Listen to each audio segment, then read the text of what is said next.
mengapa begitu lama untuk kasus ini bisa terungkap. Saya sebagai penanggung jawab Kamtibmas di Sumatera Utara mengatakan bahwa penyidik kami sudah melaksanakan tugas on the track. Mengapa demikian lama? Karena penyidik perlu alat bukti. Bukan katanya-katanya, tapi perlu pembuktian yang pada akhirnya seluruh hasil kerja penyidik ini akan dilimpahkan kepada jaksa penuntut umum untuk selanjutnya di persidangan. Milik korban seluruhnya yang diangkat dari TKP. Kemudian ada mobil juga, cuma kita tidak bisa hadirkan di sini. Ada juga di situ. Saudara-saudara bisa lihat apa yang kami sampaikan ini bisa dipertanggungjawabkan.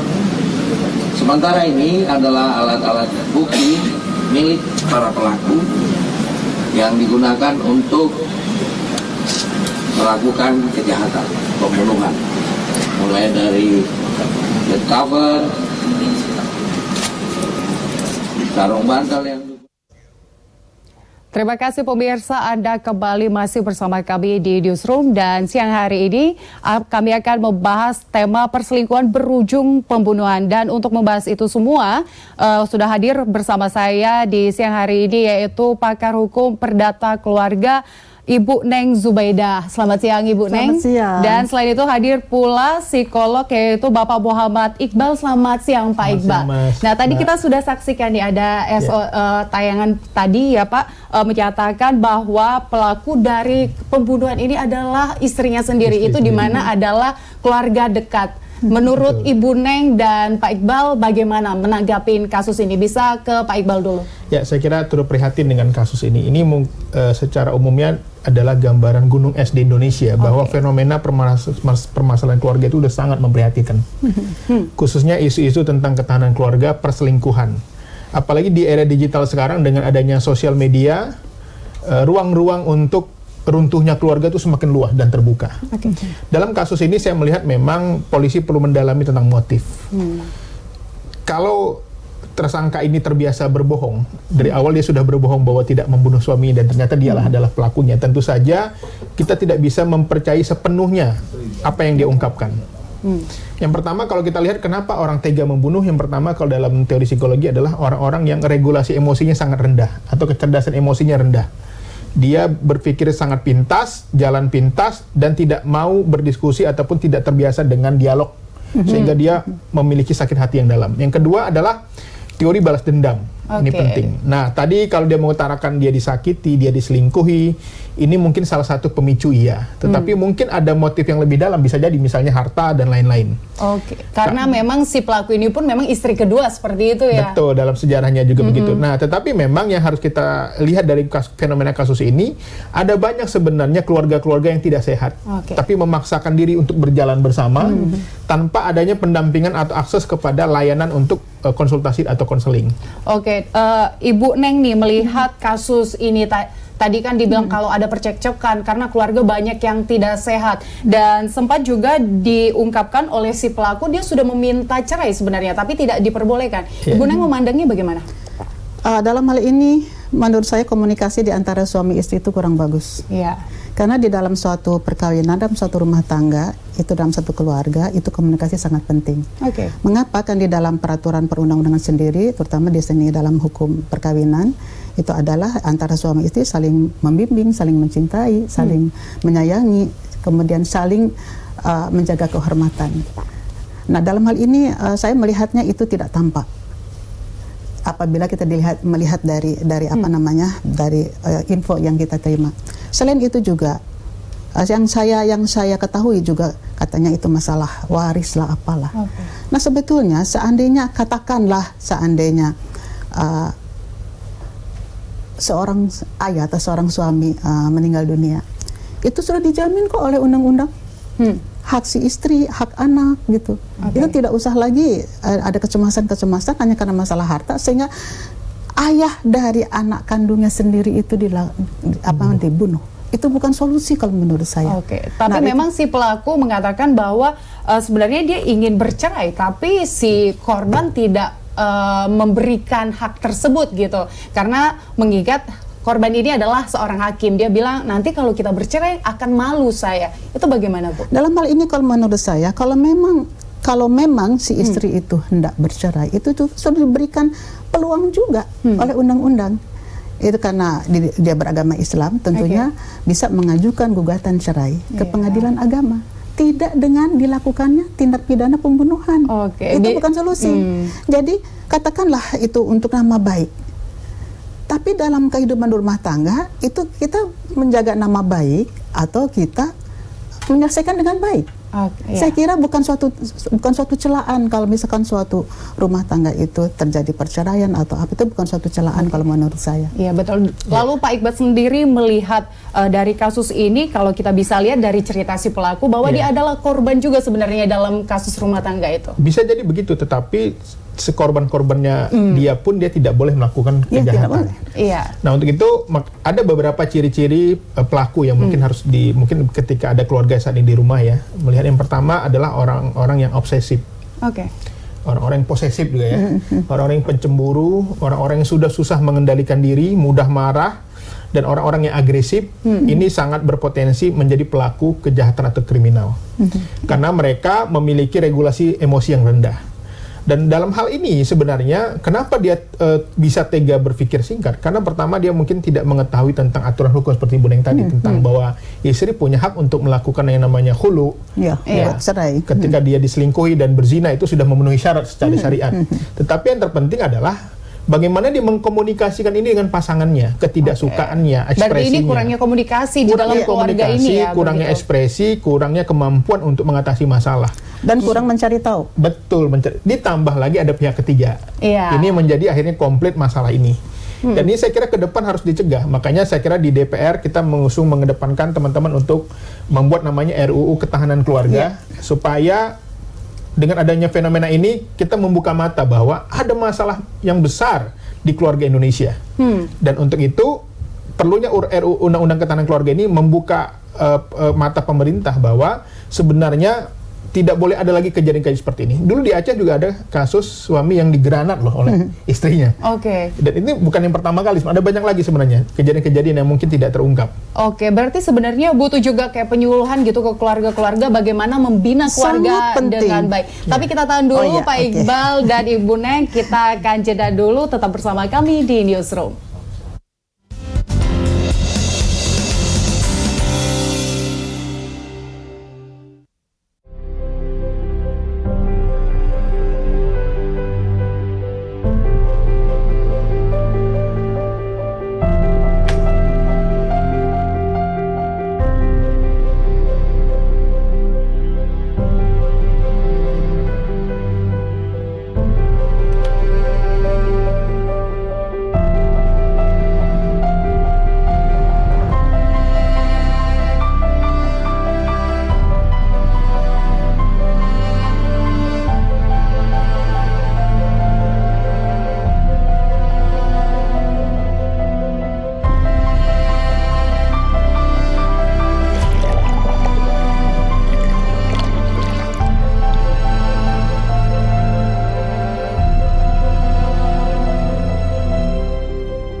Syahadat ini harus ditingkatkan peranannya. Selain daripada hanya sekedar pengesahan seseorang dinyatakan telah masuk Islam. Ini adalah ucapan tentang keesaan Allah. Nah, ini harus dilakukan perenungan. Ini harus dilakukan tafakur. Kita hanya sekedar syahadat dijadikan sebagai sebuah pengesahan saja. Nah, pada waktu kita sholat mengucap Allahu Akbar, pemahaman kita terhadap Allahu Akbar itu menurut saya sangat dangkal sekali nantinya. Tim promosi asal Birmingham kedatangan sang Manchester biru. Jack Grealish might take it on. He does! What a hit from Jack Grealish! Clear some space into Jesus. Saksikan kembali Aston Villa versus Manchester City. Seru bareng Premier League. di JAK TV.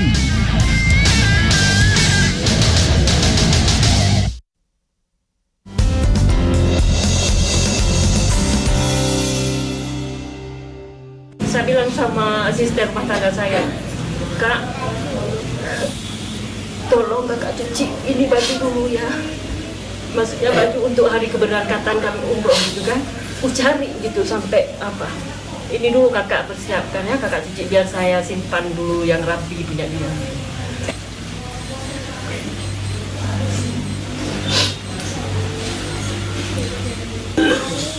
Ada yang mau kita lagi, Bu? Berangkat umrohnya kapan, Bu? Berangkat umrohnya kapan? 17 bulan 12. Saat mau berangkat ke subuh itu sempat saya bilang, Bang, kok Kak ajak adik ke bandara gitu kan, biar nggak usah, ini kan nanti mau langsung kantor katanya, ada kan nanti udah ada kawan. Oh ya udahlah, aku pikir pun memang udah subuh ya kan, bukan pun tengah-tengah malam gitu. Ya udah. Karena beliau memang. Baik pemirsa, Anda masih bersama kami di Newsroom dan kita lanjutkan dialog siang ini. Kalau kita lihat tadi Pak Iqbal dan Ibu Neng, bahwa si pelaku kita lihat tadi secara sekilas itu sedih sekali, merasa kehilangan gitu. Padahal setelah diselidiki dialah pembunuhnya. Nah, menurut Pak Iqbal sendiri bagaimana? Saya kira perlu didalami oleh psikolog yang berwenang ya di pihak kepolisian untuk memastikan tentang gangguan mental atau kejadian kejiwaan. Tapi yang jelas secara sehat tidak mental. Tidak secara mental dia tidak sehat. Karena dia melakukan satu perbuatan yang itu melawan hukum dan dia tahu itu dilarang oleh agama. Dan untuk itu saya melihat memang dalam ekspresi-ekspresi yang disampaikan oleh pelaku ini menunjukkan seolah-olah dia tidak melakukan ya, pandai bersandiwara. Makanya semua statement dia tentang motif itu perlu didalami. Tidak harus kita percaya, pihak penyidik tidak langsung percaya. Karena ini orang mungkin lebih sangat lihai. Ada banyak hal-hal dalam pengalaman saya menangani kasus di rumah konseling dalam menangani klien. Sebenarnya yang paling tidak yang ramai itu dibahas sebenarnya soal seksual, tapi itu sangat tabu. Permasalahan seksual, tapi tidak tabu. Misalnya mungkin ada hal-hal yang mungkin tidak wajar dan lain-lain. Kemudian ada yang paling mengerikan sebenarnya adalah seandainya ini memang murni motif ekonomi atau motif harta. Itu yang menurut saya perlu didalami, karena kalau hanya cemburu sakit hati, orang normal tidak sebegitunya. Tidak sampai membunuh lah. Orang difitnah aja masih bisa memaafkan kok. Tetapi kalau dia sampai membunuh, tentu saja ada satu kejadian luar biasa yang terjadi, yang dialami, atau memang kepribadian dia yang bermasalah. Bisa dikatakan bahwa dia memiliki jiwa-jiwa psikopat gitu, Pak? Bisa, tapi untuk membuktikan dia psikopat atau tidak perlu dites, diperiksa secara lebih mendalam. Tetapi dalam kasus ini saya melihat memang orang tidak menyangka, karena yang dia wanita sebagai pelaku KDRT pada dasarnya banyak, Bu Neng ya. Tetapi banyak laki-laki yang tidak mau melaporkan. Betul. Ini berbeda dengan perempuan yang menjadi korban, karena ini ada faktor perbedaan paradigma juga. Tetapi ini saya ingin membuka mata masyarakat semua, bahwa pemerintah, bahwa kita perlu undang-undang yang mengatur tentang bagaimana keluarga Indonesia ini kokoh dan kuat. Karena perceraian, perselingkuhan itu berefek kepada anak. Iya, tentu, pastinya. Nah, itu yang menjadi harus perhatian. Akhirnya anak-anak yang orang tuanya bercerai itu menjadi yang disebut dengan high risk. Ya, anak-anak yang rentan terhadap terjadinya perbuatan-perbuatan kriminal dan lain-lain. Bisa jadi juga kayak mencontoh seperti itu? Bisa jadi, karena banyak kasus juga perselingkuhan terjadi karena tidak ada lagi orang yang diteladani, tidak ada lagi orang yang jadi panutan yang bisa mendengarkan. Lalu Bu Neng sendiri melihat kondisi ini bagaimana? Ya, tadi mengenai perceraian, sekalipun perceraian juga tidak selalu buruk. Memang ada kalanya, bahkan mungkin sering perceraian itu juga satu solusi. Tapi di sini bukan menang kalah, win-win solution karena untuk kepentingan anak. Nah, terkait dengan kasus ini, menurut saya ini kan terkait dengan juga undang-undang PKDRT, ya kan? Dalam hal ini yang jadi korban tuh siapa kan gitu? Yang jelas ini yang kita melihatnya jadi korban itu adalah si suami. Nah, dalam hal ini bagaimana nanti keputusan itu hakim yang akan mempertimbangkan nanti apakah akan apa yang dijatuhkan hukuman terhadap si pelaku ini. Tapi yang jelas menghilangkan nyawa orang itu adalah suatu perbuatan yang memang perbuatan pidana. Tapi saya bukan ahli hukum pidana. Nah, terkait dengan undang-undang peraturan perundang-undangan di sini, menurut saya dulu pada tahun 2004 kebetulan saya agak sedikit ikut juga di DPR RI ketika itu kita membahas undang-undang PKDRT. Jadi memang ada kesenjangan antara sosialisasi undang-undang PKDRT dengan sosialisasi undang-undang perkawinan. Karena itu hak dan kewajiban suami istri dalam perkawinan itu mungkin tidak segencar undang-undang PKDRT. Karena itu saya dulu pernah memberikan masukan kepada Kementerian Pemberdayaan Perempuan agar kalau mensosialisasikan undang-undang PKDRT harus jalan dengan undang-undang perkawinan. Nah, ini kenapa terjadi hal ini? Menurut saya selain memang diperlukannya tadi rancangan undang-undang ketahanan keluarga. Kenapa? Karena memang untuk mencegah semuanya itu tidak cukup dengan undang-undang PKDRT. Jadi katakanlah kan PKDRT itu ada kekerasan fisik, kekerasan psikis, kekerasan seksual, penelantaran rumah tangga. Kan ada empat kekerasan. Nah, inilah mungkin dari keempat kekerasan ini, kekerasan rumah tangga ini, apa yang terjadi di dalam keluarganya almarhum Pak Jamaluddin itu. Seharusnya kan begitu. Kalau dia mengetahui sosialisasi itu, dia nggak harus membunuh, dia bisa langsung mengajukan ke Pak Iqbal. Mungkin datang ke Pak Iqbal atau mungkin juga datang ke saya. Karena kami, memang saya pengajar, kami pengajar, tapi kami juga sering membantu orang-orang yang memang memerlukan bantuan. Kalau saya bidang hukum, kalau Pak Iqbal bidang psikologi. Betul. Nah itu, jadi tidak usah dengan cara seperti itu, kasihan anak-anak. Masalah harta sudah dijamin oleh undang-undang. Kalau akan dibagi sudah ada aturannya. Sudah ada. Kebetulan memang saya mengajar hukum kewarisan Islam. Pak Jamaluddin almarhum kan juga orang Islam, ya kan. Kemudian istrinya juga Ibu Zuraidah Hanum juga Islam. Jadi yang berlaku adalah hukum kewarisan Islam. Sudah dijamin semuanya. Bahkan katakanlah masalah terjadilah katakanlah perceraian. Harta bersama itu dibagi dua dulu. Berapa itu? Belum lagi dia Bu Zuraidah sebagai ahli waris. Berarti dari motif suaminya. dari yang disebutkan si pelaku ini pun pembelaan dia atas kejadian ini kita juga perlu mendalamin lagi gitu. Apakah benar seperti itu? Karena kita lihat ada pihak ketiga juga, dia menjanjikan uang dan juga akan mau menikah, umroh itu juga kita harus lihat ada apa itu? Jadi saya melihatnya, saya sebagai perempuan saya juga kok bisa begitu ya? Gitu. Benar. Mungkin dari kejiwaannya mungkin ada gangguan juga seperti yang Pak Iqbal bilang ya. Didalami karena orang normal, ketika kalau dia punya akhlak ya Bu ya, ketika ada orang menyakitinya, ya dia akan berusaha menyelesaikannya. Kenapa konflik itu menjadi besar? Karena tidak diselesaikan. Ketika dia tahu suaminya selingkuh, berzina dan lain-lain, ya dia punya sarana. Dia punya cara untuk mendamaikan, misalnya pertama dengan menyampaikan, kalau tidak bisa bermusyawarah dengan keluarga besarnya, tidak bisa baru berarti harus ada komunikasi di dalam keluarga itu. Nanti kita akan lanjutkan lagi ya Bu Neng dan Pak Iqbal, tapi usai jeda berikut ini tetaplah bersama kami di Newsroom.